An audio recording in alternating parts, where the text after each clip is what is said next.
పార్వతి శ్రీకర్ గదిలోకి వెళ్తుంది. ఇక వాళ్ళని చూసి చాలా సంతోషపడుతూ ఇక అక్కడే కూర్చొని, మీరొచ్చిన దానికి నాకు చాలా సంతోషంగా ఉంది శ్రీకర్. మిమ్మల్ని చూసి మీ నాన్నగారు ఏమంటారో అని కంగారు పడ్డాను. నువ్వొక్కడే రావడం కంటే మీరిద్దరూ కలిసి రావడం నాకు చాలా సంతోషంగా ఉంది అని చెప్తూ ఉంటుంది. ఇక పల్లవి అయితే అత్తయ్య గారు శ్రీకర్ గదిలోకి వెళ్ళి ఏం మాట్లాడుతున్నారు తెలుసుకోవాలని తన వెనకనే వచ్చి గుమ్మం దగ్గర నిలుచుకొని తొంగి చూస్తూ ఉంటుంది. ఇక శ్రేయ అయితే ఇన్ని రోజులు మీరు ఎలా ఉన్నారని మేము ఎలా ఉన్నాము అని మీరు చాలా టెన్షన్ పడేవాళ్ళం అత్తయ్య.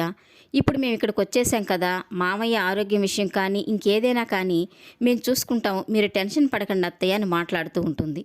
పార్వతి అయితే చిన్నదానమైనా చాలా మంచి మాట చెప్పావమ్మా, అంతకంటే నాకు ఇంకేం కావాలి, ఇంతకీ నా కొడుకు నిన్ను బాగా చూసుకుంటాడా అని అడుగుతూ ఉంటుంది. ఇక శ్రేయ చాలా సంతోషపడిపోతూ, చాలా బాగా చూసుకుంటారు అత్తయ్య. మా నాన్నగారికి ఇష్టం లేకపోయినా మామయ్య గారికి ఇష్టం లేకపోయినా మీ అబ్బాయినే కావాలని పెళ్లి చేసుకున్నాను అని చెప్తూ ఉంటుంది. ఇక పార్వతి అయితే చాలా సంతోషపడిపోతూ ఉంటుంది. ఇక గుమ్మం వద్ద నిలబడి తొంగి చూస్తూ ఇదంతా వింటూ ఉన్న పల్లవి ఈ శ్రేయ అత్తయ్య దగ్గర మార్కులు కొట్టేస్తుంది. అవని కంటే నేనే మంచిదాన్నని అత్తయ్య నమ్ముతుంది, అందుకే నా మీద ప్రేమ చూపిస్తుంది. ఈ ప్రేమని శ్రేయ మీదకి డైవర్ట్ అవ్వకుండా చూసుకోవాలంటే శ్రేయ కూడా అవని లాంటిదే అని నిరూపించాలి, తను అలా అనుకునేటట్టుగా చెయ్యాలి అని మనసులో అనుకుంటూ ఉంటుంది.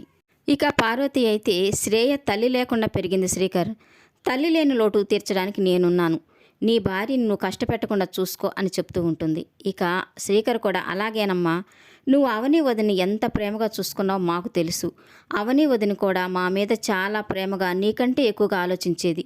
ఇప్పుడు అవని వదిన ఇంట్లో లేదు కదమ్మా, నీకేం అనిపించడం లేదా అని అడుగుతూ ఉంటాడు. ఇక పార్వతి అయితే తన గురించి మాట్లాడకపోవడమే మంచిది, అనాథాశ్రమం నుంచి వచ్చిందని ప్రేమగా చూసుకున్నాను, ఎంతగానో నమ్మాను, తను ఇలా చేస్తుందని అస్సలు అనుకోలేదు అని చెప్పి బాధపడుతూ ఉంటుంది. ఇక ఇదంతా వింటూ ఉన్న పల్లవి అయితే శ్రీకర్ వచ్చింది అవనికి సపోర్టుగా మాట్లాడి అత్తయ్య గారి మనసు మార్చడానికి వచ్చాడనమాట అని అనుకుంటూ ఉంటుంది. ఇక తను తొంగి చూస్తూ ఉండడం చూసిన శ్రేయ ఒక్కసారిగా ఆశ్చర్యపోతూ ఉంటుంది.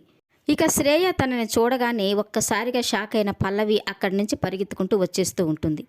ఇక శ్రేయ కూడా పల్లవి వెనకనే వచ్చి, ఆగు పల్లవి, ఏంటి డోర్ దగ్గర నిల్చుకొని తొంగి చూస్తున్నావు, లోపలికి రావచ్చు కదా అని అడుగుతూ ఉంటుంది. ఇక ఆ మాటతో ఒక్కసారిగా కోపం వచ్చిన పల్లవి షటాప్ అని గట్టిగా అరుస్తూ ఉంటుంది.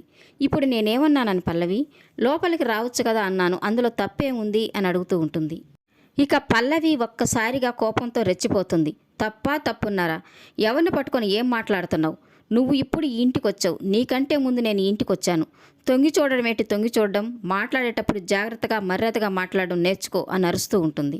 ఇక శ్రేయ అయితే నేనేం మాట్లాడానని పల్లవి, గదిలోకి రావచ్చు కదా అన్నాను, అందులో తప్పేముంది అని అంటుంటే, మాటకి మాట సమాధానం చెప్తున్నావు, నీకు పొగరా లేకపోతే అహంకారమా, ఆ పొగరు కాస్త తగ్గించుకో, వచ్చిన రోజే తోక జాడించావనుకో కత్తిరిచ్చేస్తాను, జాగ్రత్త, ఎవరితో ఎలా మాట్లాడాలో తెలుసుకొని మాట్లాడు అని సీరియస్గా వార్నింగ్ ఇచ్చి ఇక పల్లవి అక్కడి నుంచి వెళ్ళిపోతూ ఉంటుంది.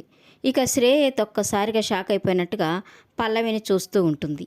ఈ వీడియో నచ్చినట్లయితే లైక్ చేయండి, సబ్స్క్రైబ్ చేయండి. Thank you for watching.